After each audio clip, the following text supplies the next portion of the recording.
Well, here we are in the beautiful Blue Mountains. And on this Mountain Sunday, we're going to be talking about the Blue Mountains. But the reading we've had today comes from the Gospel of Mark, and it's part of the Great Commission. It's an injunction of Jesus to go into all the world and tell the good news. Mountains have been a very important part of Jesus' life and Jesus' ministry, and in fact in a couple of months' time I'll be walking through Israel for 6 weeks, and I'll be going to Mount Tabor, the Transfiguration. I'll be going to the Hill of the Beatitudes. So Jesus went into mountains, and important things happened on mountains. I've been walking in mountain areas all over the world for most of my adult life, but a very important mountain to me is right here on my doorstep. I live in the Blue Mountains, and over here you see Mount Solitary. I go to Mount Solitary quite regularly for quite a number of reasons, but lately one of the more important reasons I go to Mount Solitary is that I lead pilgrimages out to Mount Solitary. And when we're on the summit of Mount Solitary, you can see over here on the right hand side, I take my communion set out there. I'm a retired minister, and I lead communion services on Mount Solitary. And for me, that's my cathedral. It's an extension of the church's mission and the church's ministry.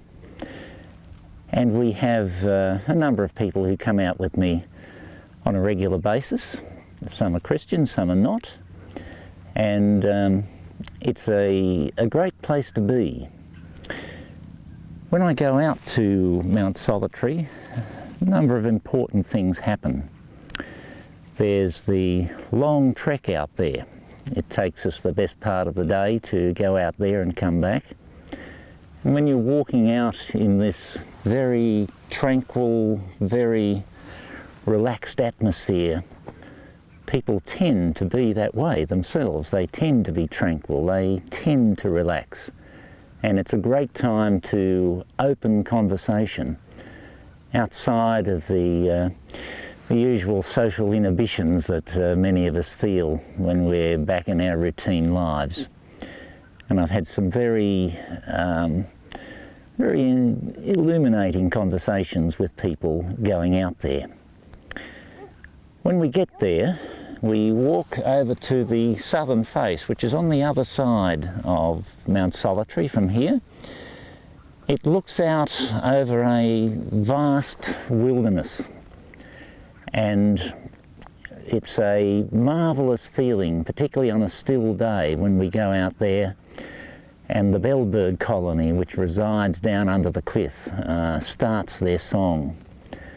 I've had a musician friend of mine come out, and he brought his violin, and I was wanting him to play out there, and his comment was, I couldn't possibly improve on that. So we sat there and we listened to the bellbirds. It was almost as though they welcomed us there. And I feel the same about Mount Solitary. Mount Solitary welcomes you. It's quite an effort to get out there, but when you get there, you sit down, you relax, the mountain embraces you. One of the things I like to do when I celebrate the communion out on Mount Solitary is that I like to point over to Mount Cloudmaker. It's this large mountain you can see jutting up over here, the closest one to Mount Solitary. And I say to people, just imagine you are over there and you have a powerful set of binoculars and you're surveying the landscape on Mount Solitary. What do you think we might appear as to the person who has those binoculars? Very often I get the the reply, we'd be little specks. And I say, yes, exactly. We are little specks in this vast wilderness you see down at your feet here from the summit. We're very small, we are very insignificant. Going out onto these mountains makes me feel very small and very insignificant. To me, it's the antidote to the me society. It situates me in the world, and I am a tiny speck in this vast wilderness. And then I say to people, well, that's one part of the equation. The other part of the equation is this tiny speck, or these tiny specks out there, are beloved of God. Now try and get your head around that one. Here are people who are insignificant in this creation, and yet they are beloved of the Creator. Well, I can't really get my head around that one, but I know that is true. I know that I am beloved of God. This being who has created all of this holds me dear. That's to me the rock on which life is built. And there is nowhere that becomes more prominent in my mind than standing in a wilderness such as this one, on top of a mountain such as Mount Solitary, to really position myself and really feel how grateful I am to God to be able to know with assurance that I'm beloved. The mountains to me are places that are described by the mystics as thin places, places where the veil between the divine and the human are at their thinnest. And to me, there's nothing quite like standing on a mountaintop and feeling the presence of God in this vast wilderness. The power and the majesty of God, but the intimacy of the relationship between the human being and God. There are lots of other reasons I go to mountaintops too. I tend to see with clarity on mountaintops. I tend to think with clarity on mountaintops.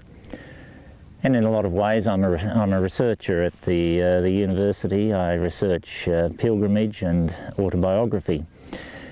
And I come out to these mountains because I have what I describe as the long vision. Most of my life I sit in libraries, I live in urban areas. I can't see to horizons like I can here. And coming out here, the horizons to me are kind of limitless, and my thinking also tends to be very expansive out on mountains, and I often go and camp on Mount Solitary and spend a couple of days there thinking and writing. I bring the ideas back and process them.